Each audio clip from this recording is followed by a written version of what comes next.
Bismillahirrahmanirrahim. Alhamdulillahirabbil alamin wassalatu wassalamu ala sayyidina Muhammadin wa ala alihi wa sahbihi ajmain.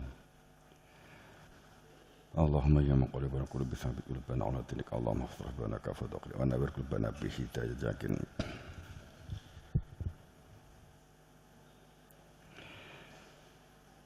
Kita pertama memanjatkan rasa syukur kepada alhamdulillah yang sekaligus karakter syukur, terbuka lapang dada, nyegoro sam'a absor afidah,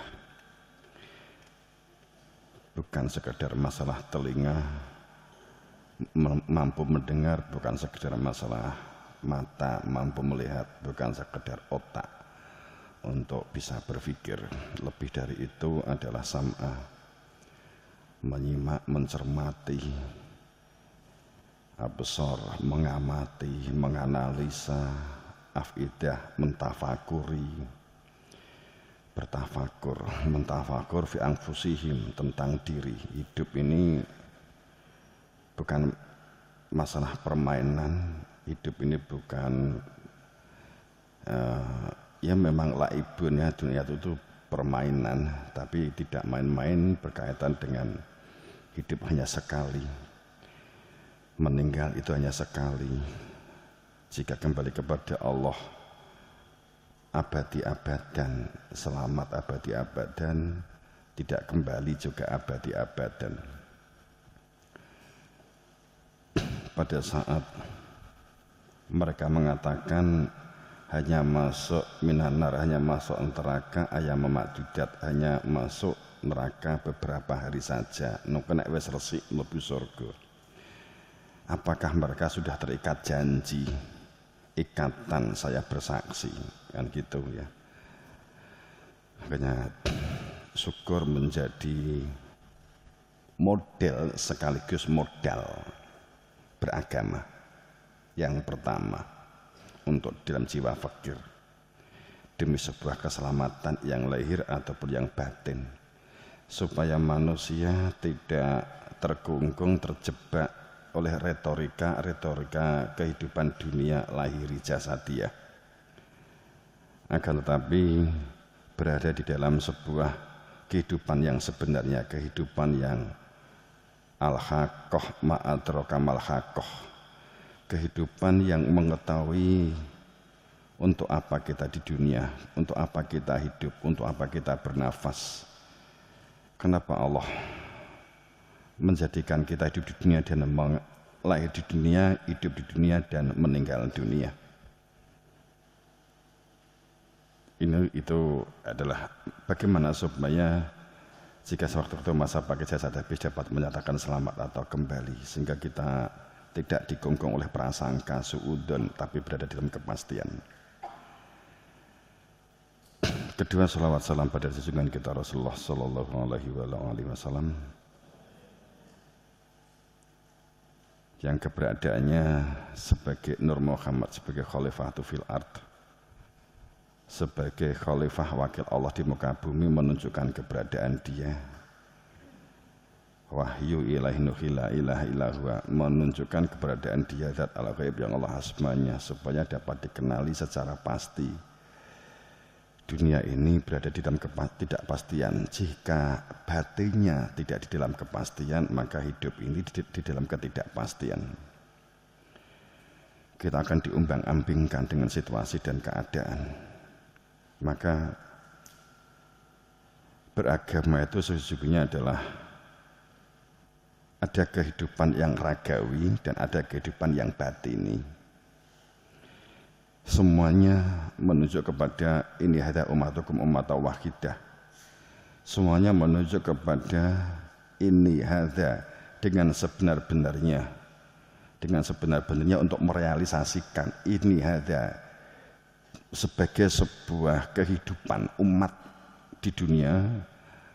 Ini hadza ummatukum, membentuk suatu komunitas hidup sebagai sadar umat yang satu, minafsi wakidah, dari diri yang satu. Maka realisasi kehidupan itu adalah menuju kepada Tuhan.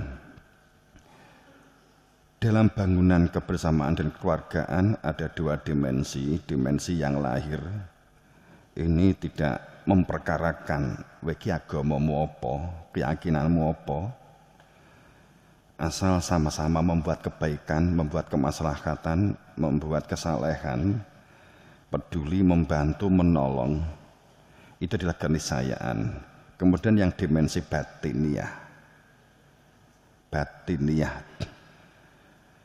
itu yang terdiri dari hati, ruh, dan rasa, itu adalah masalah masing-masing dari setiap dari diri yang hidup di dunia ini.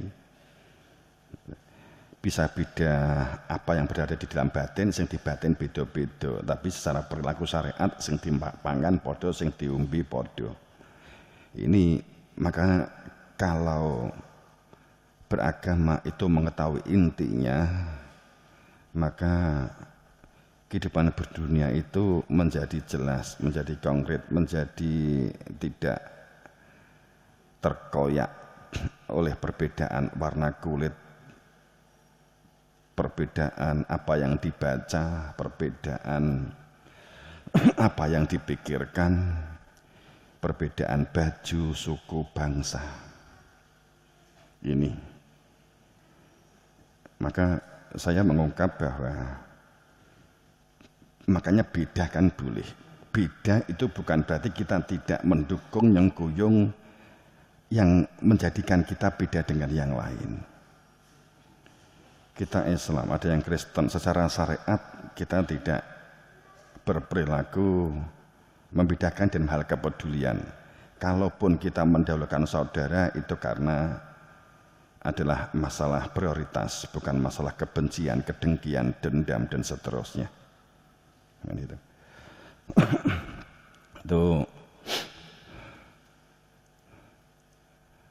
jadi kalau kita berbicara tentang ini, makanya di Jatayu itu hanya sebuah wadah untuk membangun maslahah, berbuat kebaikan, memberdayakan diri. Maka kebenaran itu harus dicari, kebenaran itu harus diupati, supaya bukan bertempat tinggal pada kebenaran anggapan, supaya tidak bertempat tinggal pada kebenaran intuisi, supaya tidak beranggapan pada kebenaran kesepakatan, supaya tidak di dalam kebenaran prasangka atau kira-kira. Karena al-haq, kebenaran itu min rabbik, kepastian kebenaran itu adalah kebenaran Tuhan. Maka logikanya ya harus mengenal Tuhan, cuman harus mengenal siapa yang menunjukkan perihal Tuhan. Siapanya ini adalah yang berada di dalam kebenaran al-haq. Kebenaran itu adalah Tuhan itu sendiri. Tuhan gak ngejawantah nggawe khalifah. Mohon maaf, karena khalifah maknanya sudah jumbuh. Khalifah sudah dimaknai jumbuh dengan semua manusia penduduk bumi, ini adalah khalifah. Walaupun nggak jadi hambane pangeran, tukang rusak bumi juga disepakati itu khalifah. Jadi semua penduduk di bumi, bayi teko tuwek, sehat nganti loro, lurus nganti bungkuk, nganti nglesot, sing berbicara baik atau yang berbicara buruk, yang berperilaku baik atau sing kasar, kuwabeh disepakati oleh antah barantah itu khalifah. Wijane kacau balau janjane kan gitu. Wong jenenge khalifah itu wakili Gusti Allah. Masa Gusti Allah gawe wakil perusak. Khalifah itu masalah takrifnya, khalifah itu adalah masalah wakil muwakal. Nisbah psikologis takrifnya khalifah itu wakil muwakal. Antara yang diwakili dan yang mewakili, antara yang diwakili dan sang wakil itu sama, regulasinya sama, konstitusinya sama. Antara presiden karo duta besar itu penerimaannya negara di mana negara lain ada duta besar itu sama, dianggap mewakili Indonesia. Antara sing gawa surat karo sing ngutus surat, intine itu isine surat. Jadi masalah hal tapi jenenge wis kadung jenenge kadung salah tur kaprah. Itu sehingga pada saat di depan di pagi hari saya nyampaikan bahwa kita itu berposisi membenarkan kebiasaan karena kita tidak menggunakan rasional dan nalar kita, sehingga kita terbiasa dengan doktrin, terbiasa dengan iming-iming, terbiasa dengan khiyal wahmi, terbiasa dengan menajamkan intuisi, menajamkan kiro-kirone. Wes salah tapi dilatih untuk ditajamkan. Jadi biasanya kan begitu. Ayo intuisinya ditajamke kan begitu. Sehingga Tuhan pun diintuisikan. Kira-kira Tuhan ki apa iki ya kan gitu. Itu padahal ayat-ayatnya sangat berlawanan dengan hal ini. Maka kebenaran itu sebenarnya adalah kebenaran Rasul. Logikanya kan begini. Kalau kitab memang benar, tapi tidak bisa dikatakan sebagai kebenaran, manakala munculnya adalah tafsir dari orang yang mengaku benar. Bingung. Quran ataupun kitab itu memang tulisan itu benar, tapi belum menjadi kebenaran pada saat yang menjelaskan, yang menerangkan, yang liyubayinu ilma, yang menerangkan untuk menjadi hujah kebenaran, itu adalah tidak jelas, tidak dapat dipertanggungjawabkan. Katakanlah demikian, kowe entuk Quran, terus kowe menjelaskan Al-Quran, padahal entukmu Quran kowe entuk kok teman kamu, kau pasar, kau toko. Jadi sebenarnya kebenaran itu adalah keberadaan Rasul itu sendiri, yang otomatis Rasul itu membawa risalah. Terlepas enek wujude buku atau tidak. Paham nggak? Sebab Quran atau kitab itu ditulis setelah pemilik kebenaran mengucapkan tentang kebenaran. Kan gitu.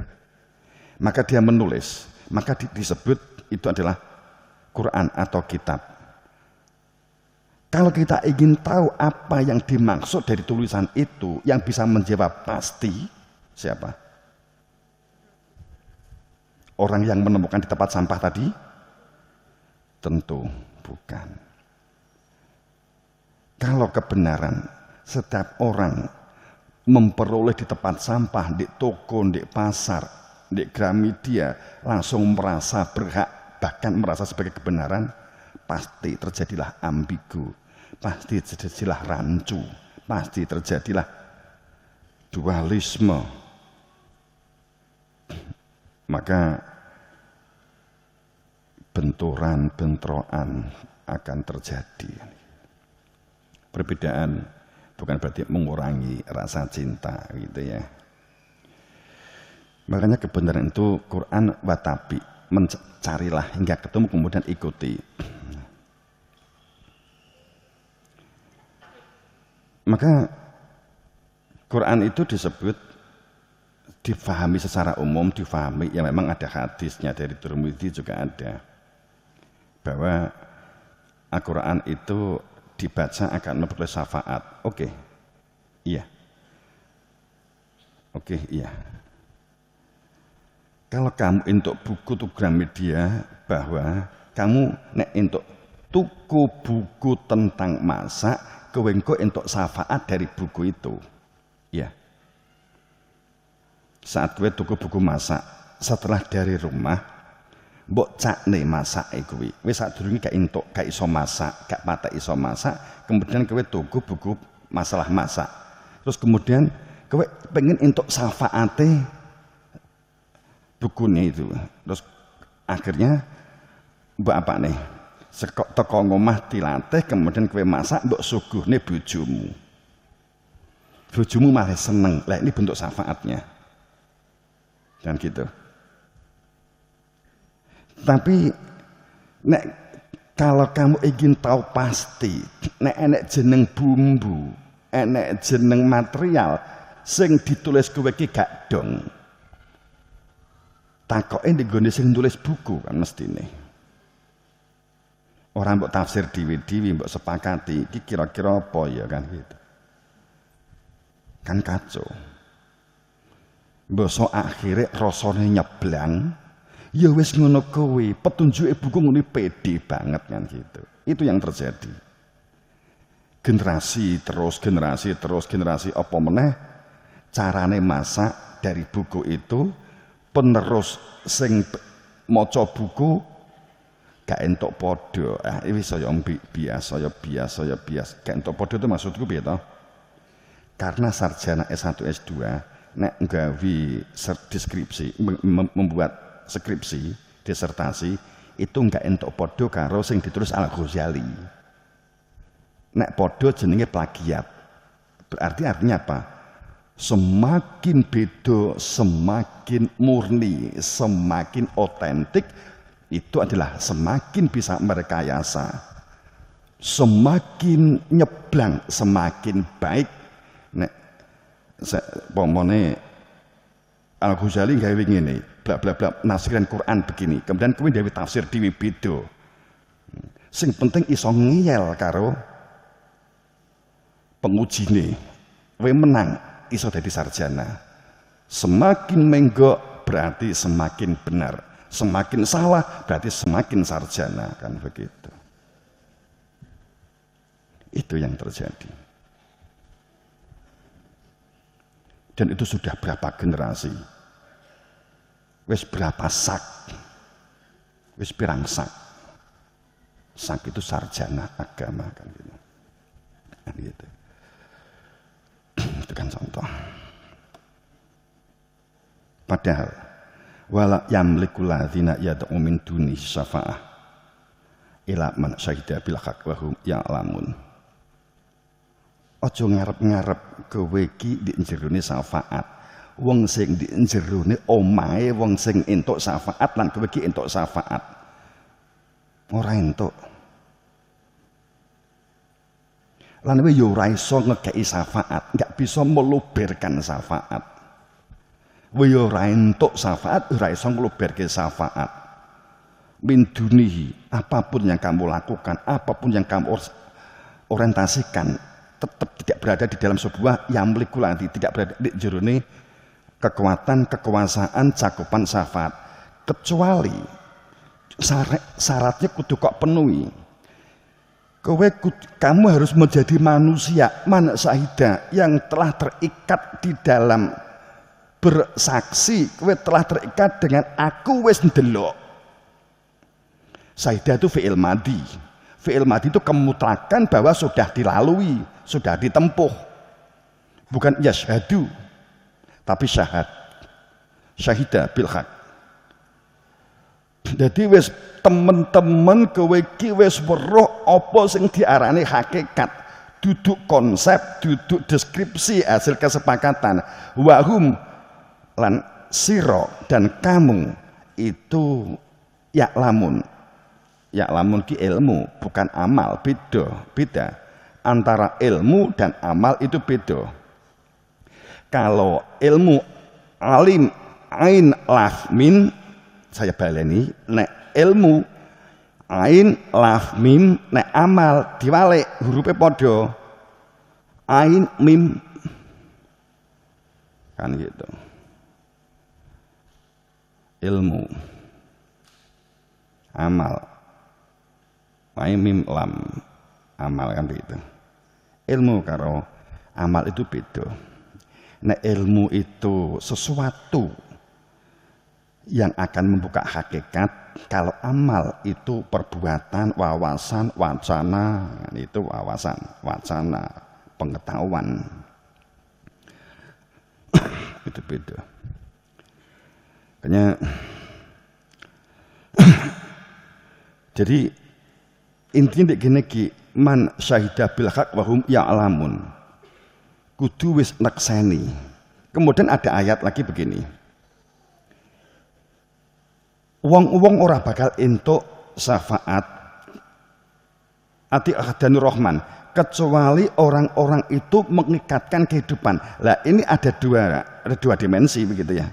Bahwa yang satu bahwa orang njaluk syafaat dadi wis menjadi keluarga, wis bersaksi bener iki bojomu nggih, iki bojomu nggih. Artinya qabiltu nikah wa tazwijaha biqalbin kan gitu. Halal. Wis iku berarti wis terikat.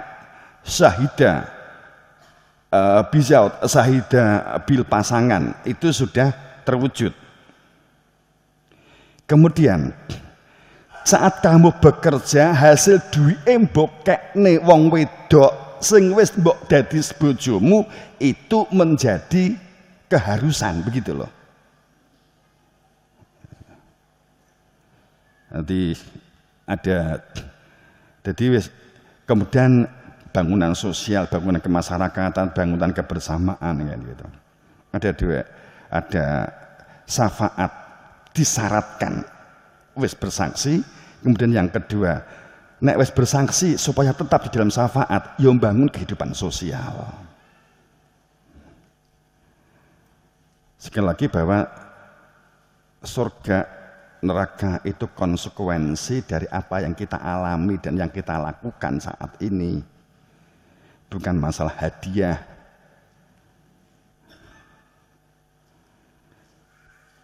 Hadiahku ngene loh, jenengan ki sing penting gelem tandur, gelem berbuat, sing penting berbuat, nanem, tandur, engko nek tukul pokoke diopeni, dijogo, diamati, didelok perkembangane. Nek enek rumput apa yang harus dilakukan, ada gulma apa yang harus dilakukan. Nah, dini engko kemudian buah itu hadiah. Aja tandure urung langsung geger pira untungku yo.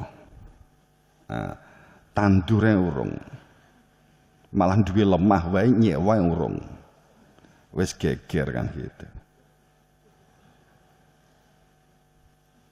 Kadang kita kan sering nemui berkate ki metu wae urung tapi wis geger bahas berkat baik berkate gak metu ingah inggih.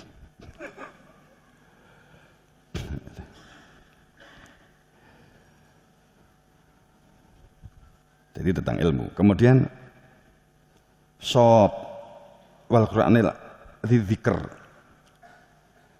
demi sebuah dada yang yahsoh sodrohul Islam, yang di dalam dadanya itu berserah diri dengan lapang dada, bahwa ngerti yo ayat sing nyata itu adalah fi sudurladzi utul ilma, yang dadanya itu telah mengenal Tuhannya. Cara mengenal Tuhan utul ilma. Cara mengenal Tuhan itu adalah dengan meminta ilmu untuk mengetahui tentang Tuhannya.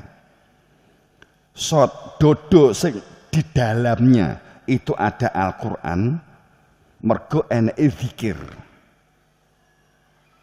Kan gitu. Sodrun, sot itu. Tapi selama ini kan dimaknai walu a'lam bi shawab. Ya nek anggap alam bi shawab, jujur dong. Terusnya ya mestinya Allah a'lam bi shawab. Gitu kan. Kalau sot wal Qur'anil haq wal Qur'anil hakim wal Qur'anil dzikr, Sot Quran, kemudian bayangannya Quran buku. Ya jujur saja, seharusnya bukan. Kalau kita mau jujur bukan. Sebab Quran kuwi dibukokne wis dadi cetakan sing saiki mbok waca itu setelah lebih dari 20 tahun setelah Nabi wafat. Zaman Nabi itu urung dibukokne ora enek. Terus kemudian direkayasa zaman Nabi mbiyen kan ditulis di daun lontar, ditulis di nggone batu-batu. Gitu. Jadi nulis di batu, ngukir.